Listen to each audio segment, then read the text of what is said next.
Então, o Evangelho de Mateus, capítulo 16, dos versículos 13 ao 20. Assim diz a palavra do Senhor. Indo Jesus para os lados de Cesareia de Filipe, perguntou aos seus discípulos: quem diz o povo ser o Filho do Homem?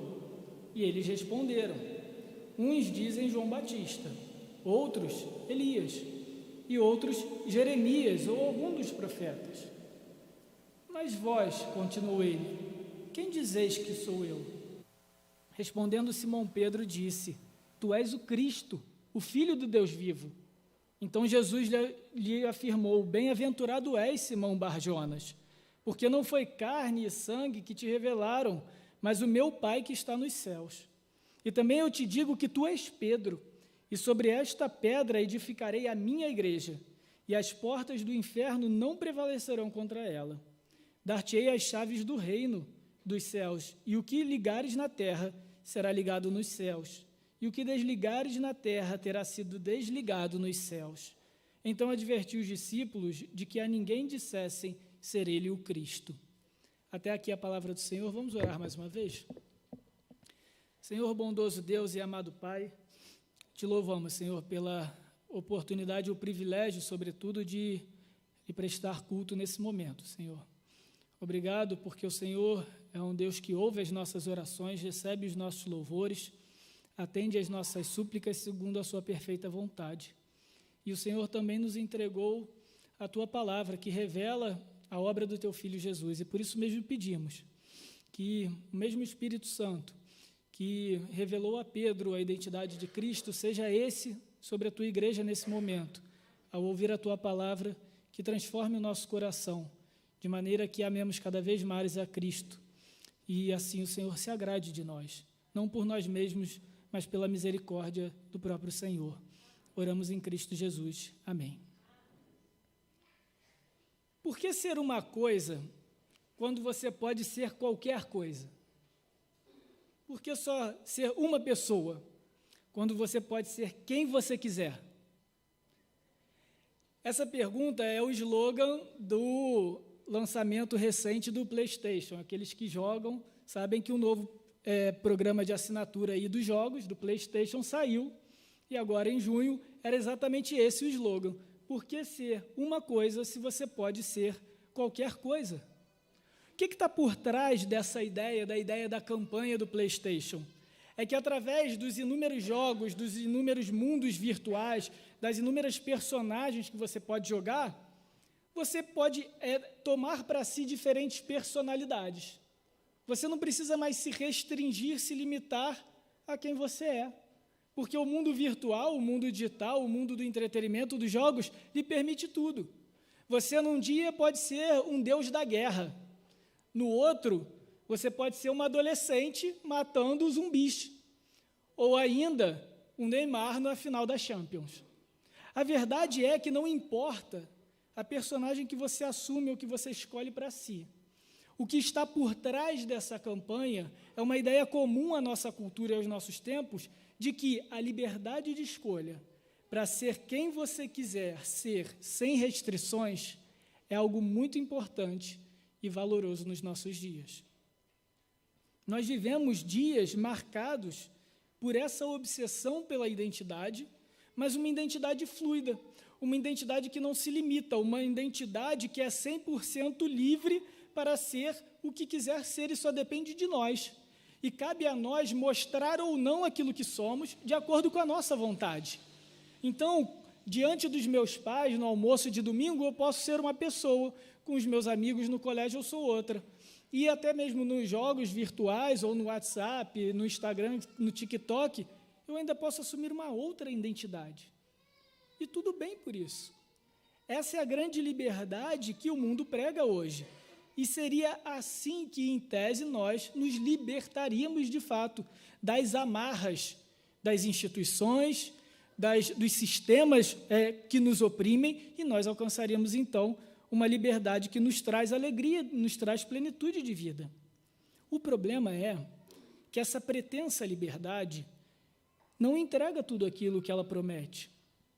Na verdade, um estudo conduzido pela Sociedade Americana de Psicologia, demonstrou que 7 em cada 10 pessoas da geração Z, e a geração Z é quem está entre 12 a 20 e poucos anos, tá?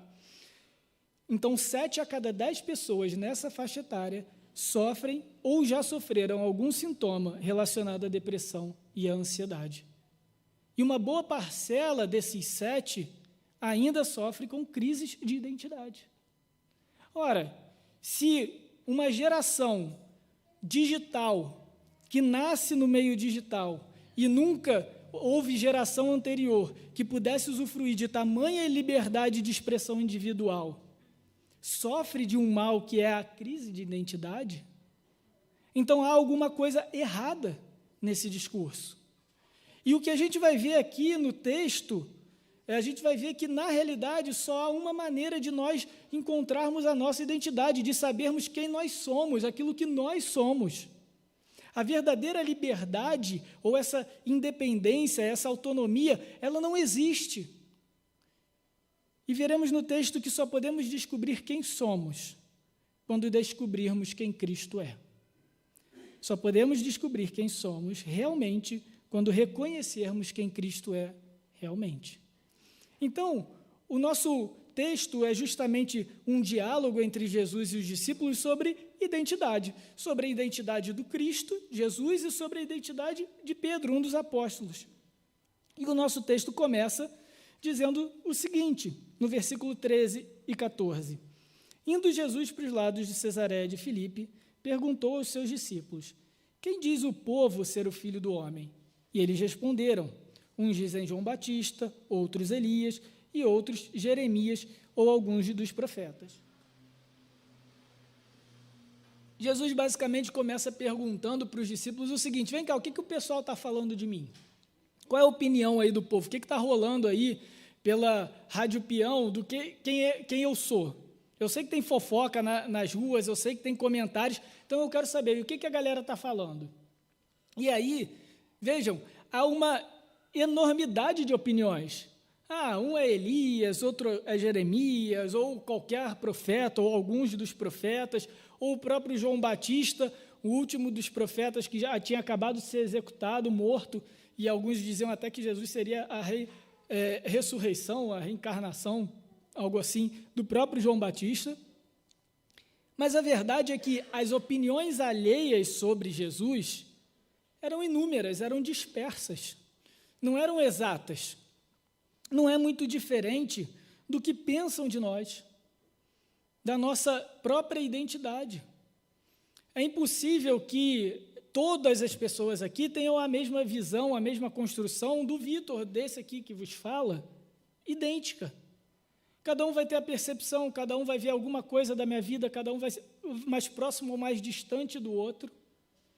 Só que por que isso daqui é importante para a nossa reflexão sobre identidade?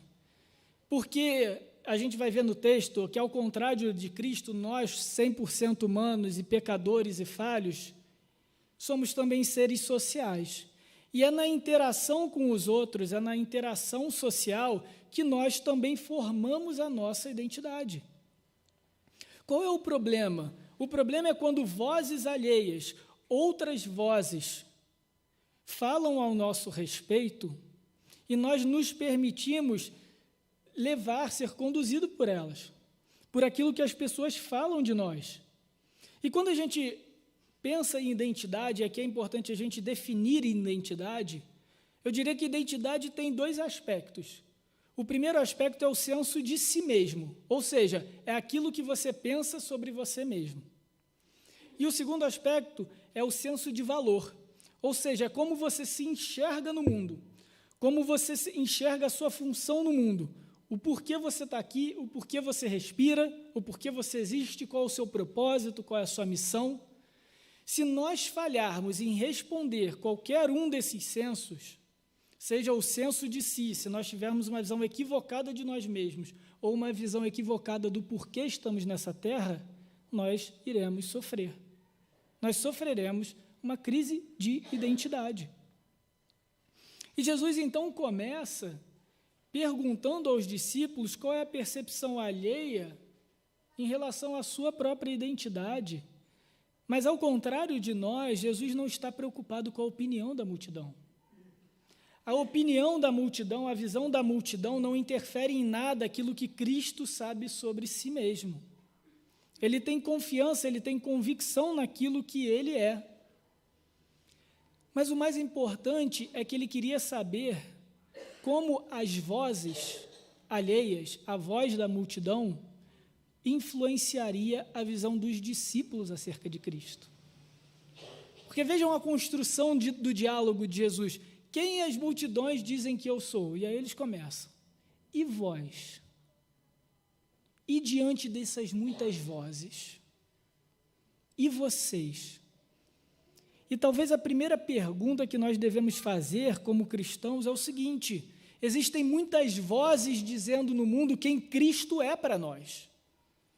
De repente, existe aquela voz que diz que Cristo nada mais é do que um mensageiro de paz, do que alguém de luz, um pacifista, um militante, e que, na verdade, a máquina eclesiástica, a máquina da igreja, corrompeu os ensinos de Cristo ao seu bel prazer, em seu próprio favor. Pode ser que alguns digam que Cristo não é nada mais do que mais um personagem criado dentro da mitologia religiosa, ou mesmo um personagem humano, histórico, mas que foi, digamos assim, floreado, maquiado, engrandecido pelos autores. E a preocupação de Cristo com os seus apóstolos continua sendo a preocupação de Cristo conosco, como igreja. E a pergunta aqui que você deve fazer para si é: o quanto as vozes alheias, as vozes de fora, têm influenciado a sua maneira de enxergar a identidade de Cristo? Porque não se enganem, irmãos, toda a cultura vai nos influenciar.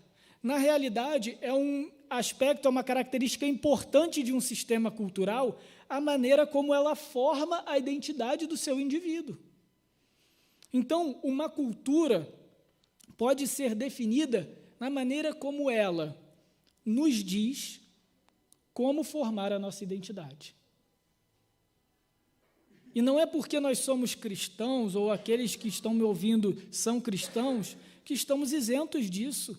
Muitas vezes, sem perceber, nós podemos absorver ou até mesmo questionar quem nós somos, não baseado naquilo que Deus nos revela na Escritura, mas baseado naquilo que ouvimos do mundo. E aí, então, há uma subversão, há uma mudança de como eu, Vitor, como cristão, devo procurar o meu senso de si e o meu senso de valor. A cultura vai me conduzir a isso, ela vai me informar isso. E se nós não estivermos cientes dessa realidade, nós podemos nos equivocar, podemos construir imagem de nós mesmos de forma errada, ou podemos ver o nosso valor no mundo de forma equivocada, porque simplesmente nós, sem perceber, permitimos que a cultura influencie a nossa formação do nosso senso de si e do nosso senso de valor. E como é que a cultura faz isso? Aqui é difícil a gente falar disso, porque às vezes parece, né, que a cultura é um grande demônio, né, o mundo, essa coisa assim, né, tipo, muito religiosa, muito gospel às vezes, né, da cultura gospel, mas a verdade é o seguinte: são nas influências culturais, é na transmissão dos valores, são em campanhas de videogame, são em músicas, são em notícias de jornal, e com isso o imaginário social vai nos influenciando. O que é esse imaginário social? O imaginário social, gente, é a crença geral de uma sociedade. É aquilo que a massa, a maioria, a multidão, vai pensar sobre algo. E ela reflete isso nas suas demonstrações culturais. Esse imaginário social, a maneira como a sociedade, como a cultura de modo geral nos influencia, é vista nos verdadeiros influenciadores da cultura. Naqueles que alguns vão chamar de as elites sociais. São os influencers, mas não é aquele pessoal que fica dançando no TikTok. São os verdadeiros formadores de opinião. Então, vou trazer 2 exemplos. Primeiro, quando uma atriz, alguns de vocês conhecem, Ellen Page, fez Juno e agora faz Umbrella Academy. Quando ela afirma que se vê como homem e agora deve ser chamada de Elliot Page, todo mundo tem que achar isso natural. Ela é uma elite social. Qualquer um que se levante para atribuir juízo moral à decisão de Ellen ou Elliot é tido como intolerante. Eu mesmo, ao falar isso para vocês, posso ser interpretado como intolerante se alguém cortar exatamente isso aqui no YouTube. Isso acontece porque as elites sociais se valem da sua proeminência social, da sua influência, do seu poder como formador de opinião e impõem que os outros considerem verdade aquilo que aquele indivíduo tomou como verdade somente para si. Outro exemplo, quando a Demi Lovato passa a se considerar uma pessoa não binária e raspa sua cabeça como um sinal de oposição àqueles que, na opinião dela, e somente na opinião dela, impõem normas de sexualidade e de gênero. Essa é a opinião dela. Mas da maneira como ela coloca, da maneira como chega até nós, é uma imposição. E todos nós devemos, somos obrigados a considerar isso normal. E aí, meus amigos, essa é a verdadeira intolerância. É aquela intolerância ao que discorda de si. D.A. Carson, um pastor americano, tem um livro com um título ótimo, A Intolerância da Tolerância. São aqueles que, em defesa de uma vida tolerante, que devemos tolerar tudo e a opinião de todos, não podemos nos opor a nada. E se nos opusermos, são intolerantes contra nós. E nos atacam das maneiras mais vis, mais cruéis. Mas porque 1 ou 2 indivíduos, numa posição de influência e poder social, ditam aquilo que deve ser a verdade e a realidade e o normal. E é possível que, nesse momento, você mesmo esteja pressionado a se identificar de maneira tolerante. Um senso de si ou um senso de valor que vem a partir de uma imposição cultural e social. E isso é crítico aos nossos adolescentes, aos jovens e até às nossas crianças. Eles, mais do que ninguém, têm sofrido essa pressão social para aceitar, para reconhecer paradigmas morais da massa, da multidão, como normais. E ai de quem questionar a sua moralidade. Mas o que nós vemos é que Cristo não ouve as multidões. Ele não se deixa levar pelas multidões. E nós vemos pelos próprios fatos, pelos frutos dessa busca deliberada por uma identidade fluida ou até mesmo por uma não identidade, o que tem causado na nossa geração. Mas vemos pela Bíblia, e temos aqui pela Bíblia, que devemos procurar e construir a nossa verdadeira identidade naquilo que é firme, naquilo que é sólido, e se não o fizermos, nós continuaremos sofrendo, e mesmo que nos entreguemos às pressões e ao sistema social, ainda assim, isso não será suficiente para nos trazer paz, para nos trazer alegria.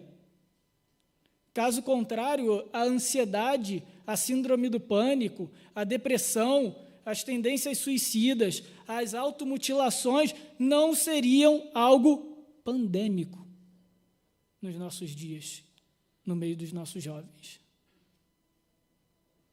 Queridos, a Bíblia nos confronta a pensar diferente.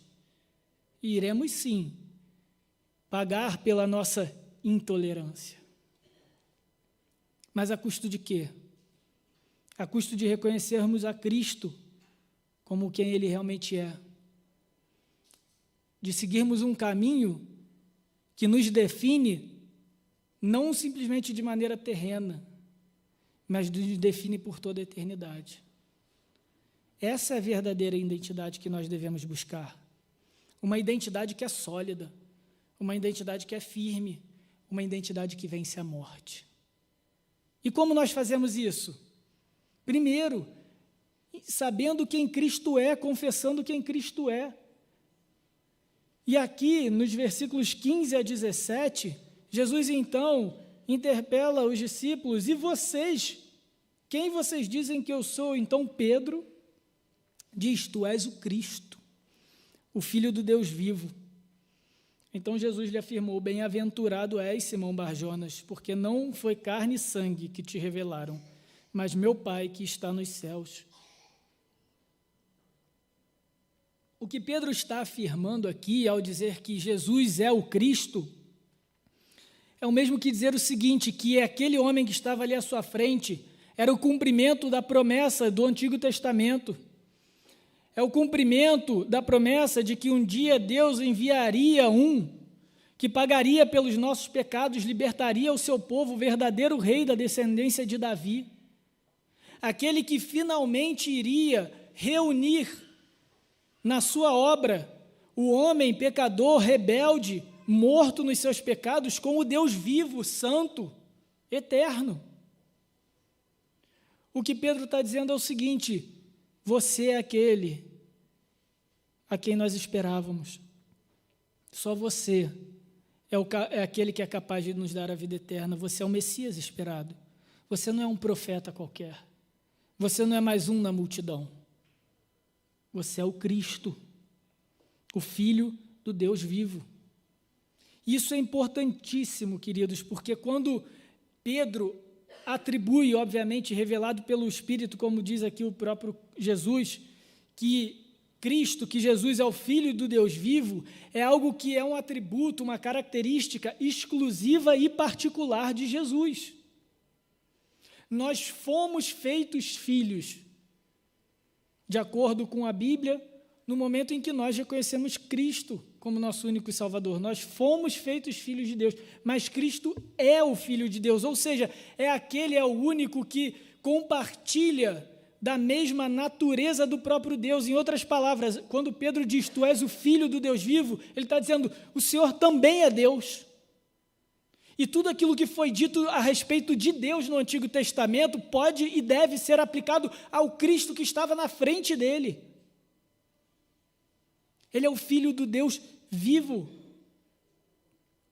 É um atributo da sua divindade, da sua natureza como Deus, mas também da sua autoridade. Da sua autoridade, porque agora, diante de Pedro, há aquele que tem autoridade para perdoar pecados. Quando nem o sangue de bodes e ovelhas, como a gente lê lá em Hebreus, poderia fazer. Mas diante daquele homem, há o Cristo, o único na história, que pode realmente tirar um homem, um indivíduo, da lama, da culpa eterna, da condenação eterna, para a salvação eterna. Não esqueçam que o Deus vivo, cujo Filho é Cristo, é um Deus santo e um Deus justo. Ele não vai salvar um pecador, alguém imerecido, sem que a sua culpa seja paga. Ele não simplesmente esquece os nossos pecados. Por ser justo, é necessário cobrar. E aquele que estava diante de Pedro é o único que tinha autoridade para dizer, Pedro, Vitor, coloca seu nome aí agora, eu posso te perdoar. Eu posso te apresentar diante do Pai como santo e justo, não porque você é santo e justo, não porque você fez alguma coisa, mas porque eu fiz por você o que você não podia fazer por você mesmo. Esse é o Cristo. Esse é o Filho do Deus vivo. E a verdade é que não é possível nós compreendermos isso tudo, entendermos isso tudo, sem que o próprio Deus nos revele. E é por isso que Jesus diz, bem-aventurado és, Simão Barjonas, porque não foi carne e sangue que te revelaram isso, mas o meu Pai que está nos céus. Gente, confessar que Cristo é o nosso Senhor e Salvador, confessar que Cristo é o Messias esperado, é o Filho do Deus vivo, que morre pelos nossos pecados, é o mesmo que confessar que nós merecemos a morte, merecemos o inferno. E não sejamos hipócritas, ninguém naturalmente vai confessar isso. Na realidade, basta você entrar nas redes sociais. A aversão ao nosso Deus, ao nosso Evangelho, que mais se destaca, ou uma das que mais se destaca, é a aversão justamente à condenação de Deus. Que Deus é esse que vocês pregam, que é amor, que é bom e que manda as pessoas para o inferno. Por que eu tenho que me adequar a esse Deus? Por que eu tenho que obedecer o que uma instituição religiosa, um livro ultrapassado diz, para Deus me aceitar? Quem é esse Deus amoroso que não me aceita como eu sou? Isso é ofensivo para o pecador. Isso é ofensivo para a nossa natureza pecaminosa. De todas as religiões, somente o cristianismo é aquela que vai afirmar que o problema está no homem e não tem nada que esse homem problemático faça para sair dessa lama de condenação. Somente a graça, somente deliberadamente a vontade de Deus. Isso é ofensivo. Não tem como carne e sangue falar isso, porque carne e sangue vão proteger a si mesmos. Nós, nos nossos pecados, nós carnalmente falando, ou seja, sem estarmos inspirados, conduzidos pelo Espírito Santo, nós temos a tendência de autopreservação. Não é assim? Pensem bem, num atrito, numa briga.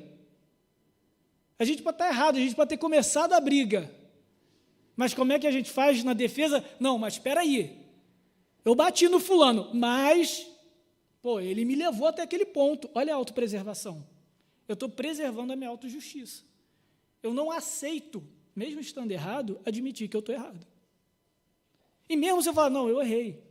Vacilei com o cara, ou sou culpado. Mas sabe como é que é, né? As coisas lá em casa estão difíceis. Circunstâncias. Eu preciso me preservar. A carne e o sangue se autopreservam. Só que tem um problema.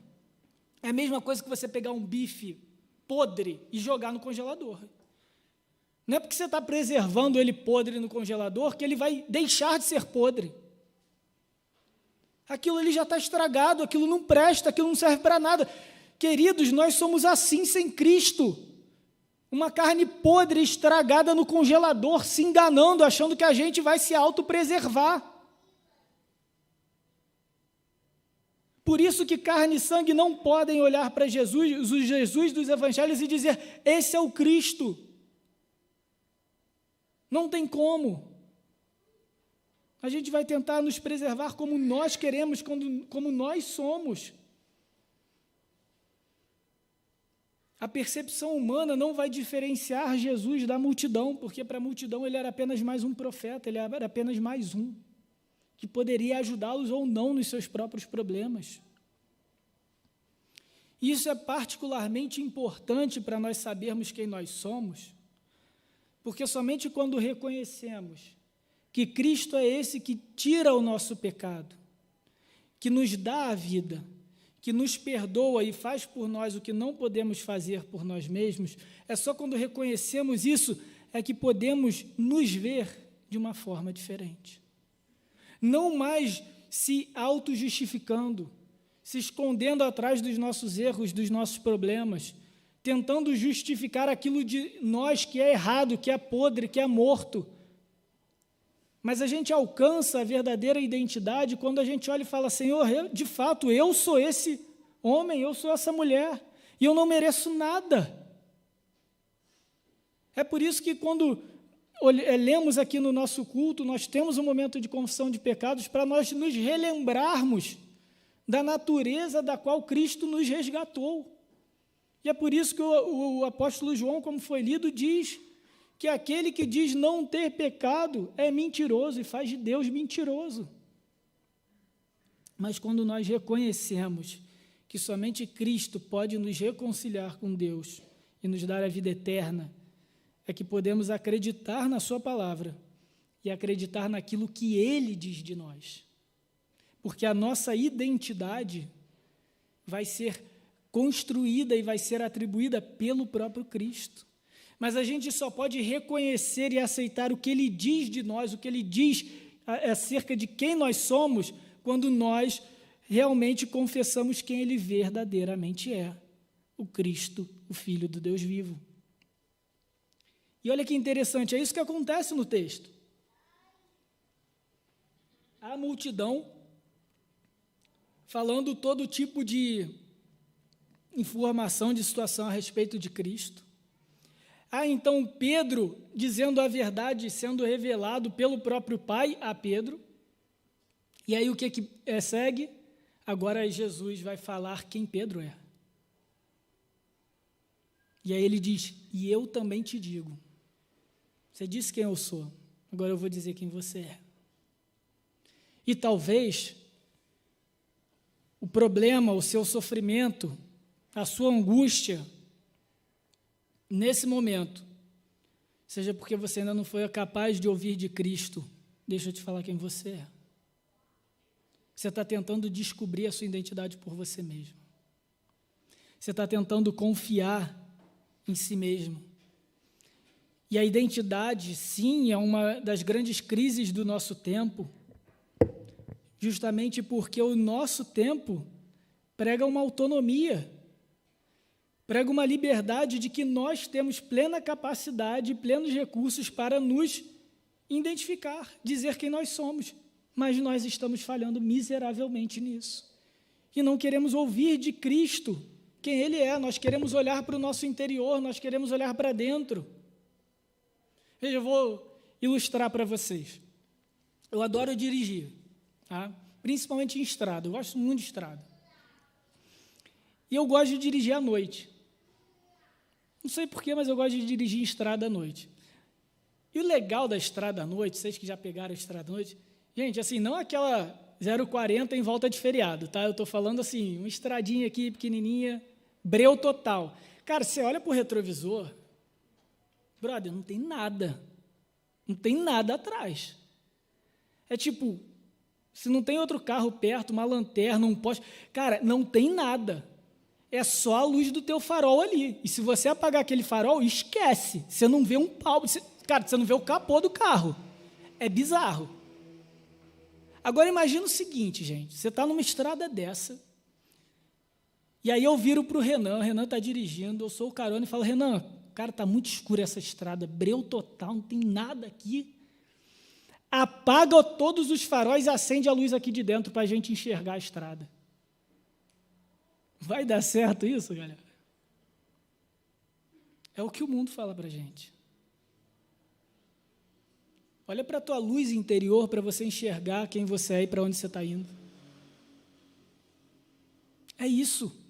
A gente não pode tomar para si um referencial interno, porque nós não somos confiáveis para isso. Os nossos sentimentos, as nossas emoções, as nossas afeições, as nossas paixões, as nossas opiniões, elas são muito fluidas, elas são muito frágeis para a gente atribuir confiança a elas, que dirá a construção da nossa identidade. Mas é exatamente isso que o mundo vai nos dizer. Olhe para dentro de si para você descobrir quem você é. E quando a gente olha para dentro de si, a gente ouve todos os tipos de vozes que vão nos levar para a morte. E a gente vai construir identidades baseadas nos fundamentos errados. Então, só para dar alguns exemplos de fundamentos, de bases, nas quais a gente pode construir a nossa identidade se a gente olhar só para dentro de nós. Por exemplo, a gente pode incorrer no erro de construir a nossa identidade baseada na popularidade. E quando eu digo popularidade, pode ser aquela clássica, eu quero ser a pessoa mais popular do colégio, eu quero ser a pessoa mais popular da firma, eu quero ser a pessoa mais popular na ceia de Natal, mas a popularidade também pode estar simplesmente no quanto a opinião dos outros influencia a maneira como eu vejo a mim mesmo. E, gente, influencia. Influencia para o bem, influencia para o mal. Não é isso que acontece no bullying? O bullying não é só aquela zoação constante, aquela humilhação constante, mas chega uma hora que a pessoa que sofre começa a acreditar naquilo e começa a atribuir a sua própria identidade a todas as críticas e todas as humilhações que os outros atribuem para ela. E isso também é construir a sua identidade baseada numa popularidade, mas de uma maneira nociva, de uma maneira doentia, de uma maneira patológica, que faz mal, que destrói a pessoa. No caso, ela é a vítima, sim, de uma construção de identidade errada, pecaminosa, mas de um mundo que valoriza demais aquilo que os outros pensam de nós. E muitas vezes, por exemplo, nós, como cristãos, não vamos nos posicionar no nosso local de trabalho, no meio da rua, no ponto de ônibus, porque a gente tem medo do que as pessoas vão pensar de nós. Então, todo mundo junta lá para a Mega Sena da virada, fazer uma fezinha, e vamos supor que você, pela sua visão bíblica, pelo seu entendimento, você acha que aquilo ali é equivocado, que aquilo ali não é um bom testemunho. Não, mas sabe como é que é, né? Eu vou pingar R$10 ali, né? Porque, pode ficar chato para o pessoal.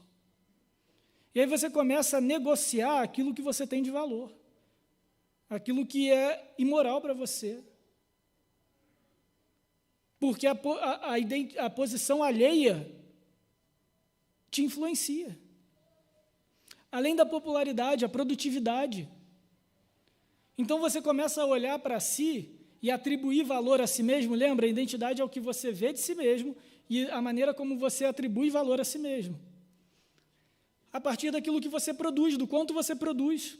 E você se cobra o tempo todo se você não produzir tanto, se você não estudar tanto, se você não tirar uma nota X, se você não receber a comissão de tantos por cento, se você não bater a meta todo ano, você não se permite errar.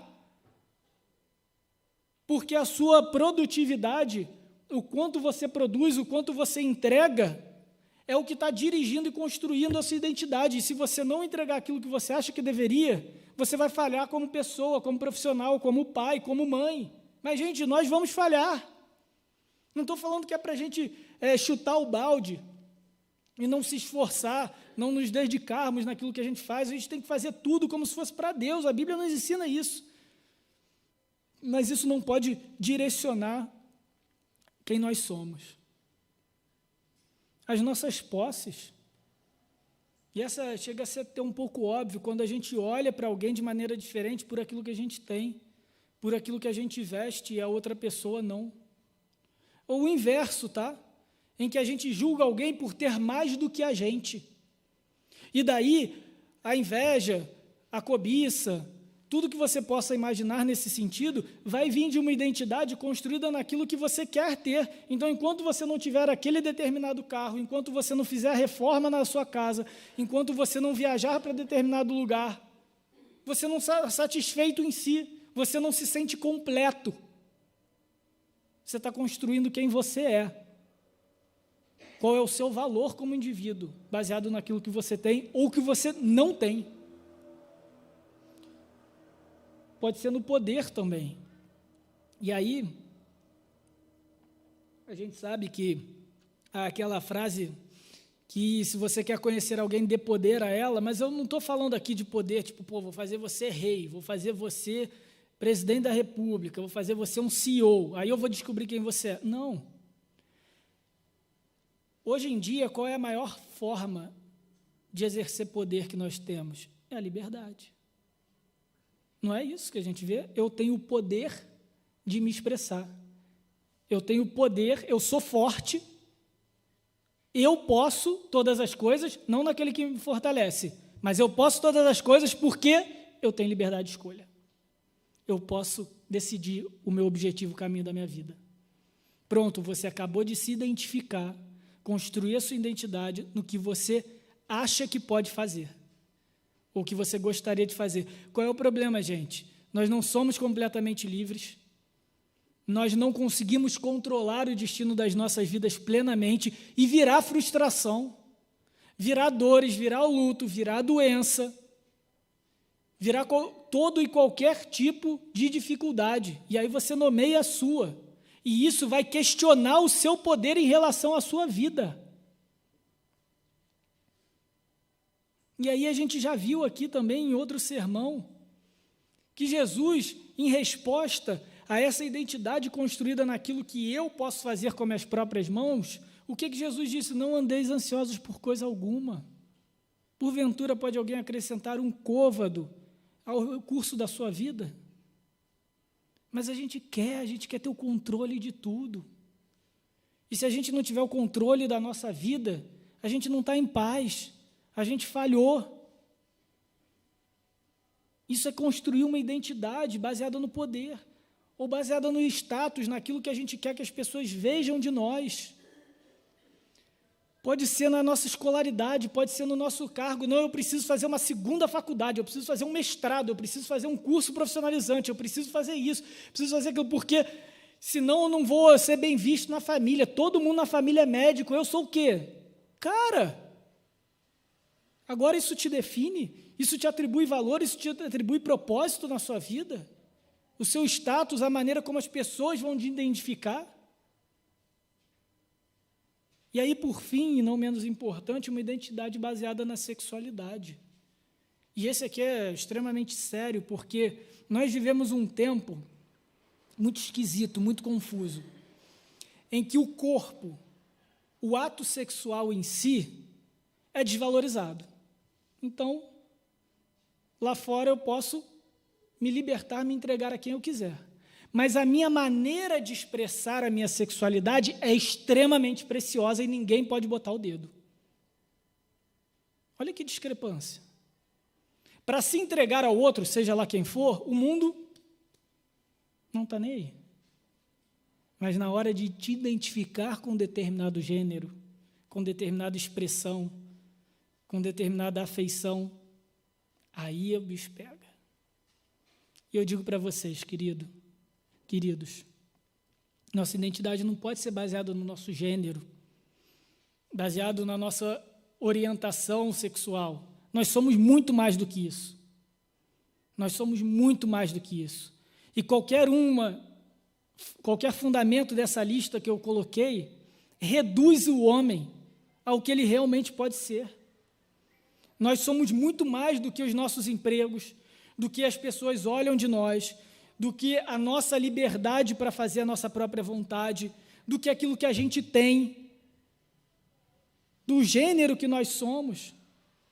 Isso são elementos secundários que ajudam a explicar o nosso contexto e até a nossa identidade, mas não é a nossa identidade. E o que a Bíblia nos diz acerca da nossa identidade? O apóstolo Paulo, na sua carta aos Gálatas, diz muito claro isso: pois todos vós sois filhos de Deus. Essa é a nossa identidade. Mediante a fé em Cristo Jesus. Porque todos, quando fostes batizados em Cristo, de Cristo vos revestiste. Então não pode haver judeu nem grego, nem escravo nem liberto, nem homem, nem mulher, porque todos vós sois um em Cristo Jesus. E se sois de Cristo, também sois descendentes de Abraão e herdeiros segundo a promessa de vida eterna. O que Paulo está dizendo aqui? Cara, sua posição social, escravo ou liberto, a sua nacionalidade, judeu ou grego, o seu gênero, homem ou mulher, não importa, porque agora você é filho de Deus, então você herdou, você agora recebeu uma identidade que é maior do que todas essas coisas, porque é eterno, é dada pelo próprio Cristo, e vocês agora estão revestidos de Cristo. Quando Deus olha para vocês, Ele olha para Cristo, por isso que nós podemos ser chamados filhos de Deus. Mas a cultura vai reduzir a nossa identidade para ter controle sobre ela. Mas Cristo diz: conhecereis a verdade e a verdade vos libertará. A verdade que liberta é aquela que Cristo morreu por nós, para nos trazer para a sua família, para nos fazer filhos de Deus. Mas isso não é só um conceito, não é só o senso de si, Cristo também nos dá um senso de valor. E aqui temos o exemplo de Pedro, quando ele diz: bem-aventurado és, Simão Barjonas, porque não foi carne e sangue que te revelaram. E eu também te digo que tu és Pedro, e sobre essa pedra eu edificarei a minha igreja, e as portas do inferno não prevalecerão contra ela. O que Jesus está dizendo aqui é o seguinte: Pedro, eu sei quem você é pelo nome. Barjonas aqui é filho de Jonas. Olha a brincadeira, Cristo, filho do Deus vivo. Agora tem Pedro, filho de Jonas. Mas está dizendo o seguinte: eu sei quem você é, eu sei a sua história, eu sei que você foi, cara. Lá atrás você era pescador e eu te chamei para ser pescadores de homens. Agora eu vou te dizer o seguinte: para você ser quem você realmente é em mim, você tem que saber aquilo que eu quero que você faça. Porque, queridos, uma identidade sem um propósito não é uma identidade. Não basta você dizer quem você é, você precisa dizer o que você está fazendo nesse mundo, por que você respira, o porquê que você vive, o porquê que você luta dia após dia, acorda dia após dia. E a gente faz isso porque nós somos herdeiros, segundo a promessa. Nós somos herdeiros da vida eterna. E a nossa cultura vai distorcer essa realidade, essa verdade bíblica. A cultura diz o seguinte: primeiro você olha para dentro de si, descobre quem você é, da maneira como você quiser. E agora, sabendo quem você é, você identifica o seu propósito nesse mundo. Só que uma vez que a sua identidade foi fraca, foi frágil, é vulnerável, é óbvio que o seu propósito na vida também vai ser. O que Cristo faz e o que a Bíblia faz é o seguinte: Cristo diz: olha só, agora eu vou te dar uma nova identidade. E você é quem você é para fazer isso. Agora nós somos filhos de Deus para servi-lo. Nós somos filhos de Deus para espalhar a igreja por sobre a terra. É o que Jesus depois vai dar a comissão aos apóstolos, aos discípulos. Aquilo que ele dá a Pedro aqui não é exclusivo de Pedro. Pedro não é especial, gente, porque ele ouviu isso de Jesus. Então, quando Jesus fala, olha, e as portas do inferno, as portas, os portões, as fortalezas, enfim, não prevalecerão contra a igreja, que agora a igreja vai avançar, o evangelho vai avançar, identidades vão ser refeitas em nome de Cristo Jesus, e não tem nada que o mundo, que o inferno, que o diabo faça para impedir isso. E você, Pedro, faz parte disso. E se você, meu amigo, confessa a Cristo, você também faz parte disso. É por isso que você está aqui. Você não está aqui fruto do acaso, fruto do aleatório, fruto da evolução de uma célula vegetal. Irmão, você está aqui para glorificar a Deus e para desfrutá-lo, porque um dia é o que a gente vai fazer por toda a eternidade. Essa é a nossa realidade. A nossa identidade em Cristo é eterna e é muito maior do que qualquer coisa que a cultura nos venda. E somente Cristo pode abrir o nosso coração para isso. Portanto, meus irmãos, diante do texto, nós só temos dois caminhos. Ou você segue a sua vida desesperadamente tentando descobrir quem você é, olhando para dentro de si, e essa busca vai ser inútil. Ou você pode olhar para Cristo e dizer: tu és o Cristo, Filho do Deus vivo. E aí, nós vamos ouvir, como Paulo diz aos Romanos: se somos filhos, somos também herdeiros, herdeiros de Deus, co-herdeiros de Cristo. Se com Ele sofremos, também com Ele seremos glorificados. O cristão é definido por aquilo que ele tem em Cristo Jesus, que é a vida eterna. E qualquer outra coisa é muito pouco, perto do que Cristo nos assegurou com a sua morte e com a sua ressurreição. Que isso seja a fonte de quem nós somos e que isso seja a fonte do nosso valor. Somos resgatados pelo sangue de Cristo e estamos na terra para proclamar o seu evangelho até que ele volte e herdemos a vida eterna, como ele nos prometeu. Vamos orar. Bondoso Deus e amado Pai, te louvamos e te agradecemos pela obra do teu Filho Cristo Jesus. Porque quando ainda éramos teus inimigos, Senhor, quando ainda estávamos mortos nos nossos pecados, o Senhor, da tua própria vontade, movido pela tua sabedoria e bondade, nos atraiu para a obra da cruz, nos mostrou quem nós somos sem o Senhor, nos mostrou quem Cristo é e nos deu nova identidade, e agora nova criatura somos. Senhor, pedimos que o Senhor, pelo teu Espírito Santo, dia após dia, reforce isso no nosso coração, porque as pressões são muitas.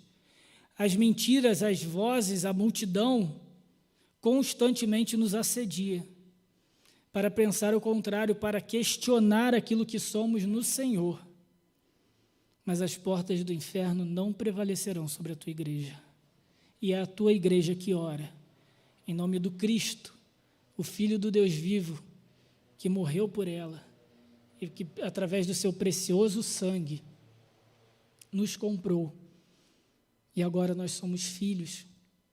Nós que não éramos povo, agora somos povo do Senhor. Louvado seja o teu nome por isso. Em nome de Cristo Jesus. Amém. E encerrando o nosso culto, irmãos, o mesmo apóstolo Paulo, na carta aos Coríntios, no capítulo 13, versículo 13, nos traz a bênção que repetimos ao final de cada domingo. E que a graça do Senhor Jesus Cristo, o amor de Deus e a comunhão do Espírito Santo sejam com todos nós. Amém.